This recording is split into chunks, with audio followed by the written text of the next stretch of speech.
नमस्कार, आवाज इंडिया में आप सभी का स्वागत है। मैं हूं सीमा। लोकसभा के बाद राज्यसभा में भी वक्फ संशोधन बिल पास हो गया है। कांग्रेस, आप, सपा, बसपा समेत तमाम राजनीतिक संगठनों ने बिल का विरोध किया, लेकिन सदन में सहयोगी शरद पवार की गैर मौजूदगी में साथ ही उनकी राष्ट्रवादी कांग्रेस पार्टी ने 2 अन्य नेता भी सदन की कार्रवाई के दौरान मौजूद नहीं थे। ऐसे में ये सवाल उठ रहा है कि महाराष्ट्र में महाविकास अघाड़ी की सहयोगी राष्ट्रवादी शरद पवार की पार्टी बिल के समर्थन में है या विरोध में। वहीं महाराष्ट्र की सत्ता पर काबिज बीजेपी की सहयोगी शिवसेना शिंदे गुट ने नेता संजय निरुपम ने वक्फ बिल को लेकर शरद पवार की पार्टी और सांसदों की भूमिका का समर्थन करते हुए स्वागत किया है। उन्होंने कहा कि सेकुलर होने के बावजूद शरद पवार मुस्लिम संगठन के दबाव में नहीं आए।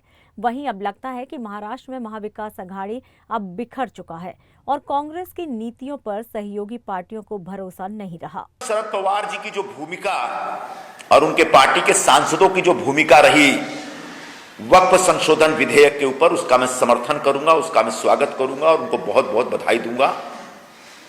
शरद पवार जी ने और उनके जैसे सारे जो समझदार नेता, उन्होंने समझा कि वक्फ संशोधन विधेयक में सामान्य मुसलमान के खिलाफ कुछ भी नहीं है। वक्फ बोर्ड एक लूट खसोट का अड्डा है, भ्रष्टाचार का केंद्र है और उस भ्रष्टाचार के खिलाफ केंद्र सरकार ने वक्फ बोर्डों की संपत्तियों का कुशल प्रबंधन हो और चंद जो बड़े लोग वक्फ बोर्ड के ऊपर बैठ करके जो लूटपाट मचाए हुए उनके ऊपर नियंत्रण रखा जाए, इस बात को उन्होंने समझा। और आखिरकार जो स्वयं सेकुलरिज्म के बहुत बड़े पुरोधा माने जाते हैं शरद पवार, उन्होंने सेकुलर होने के बावजूद मुस्लिम संगठनों के दबाव में नहीं आए और उन्होंने जो केंद्र सरकार ने सही प्रस्ताव रखा है जिसमें मुस्लिम समाज का हित है, उस प्रस्ताव के साथ खड़े रहे।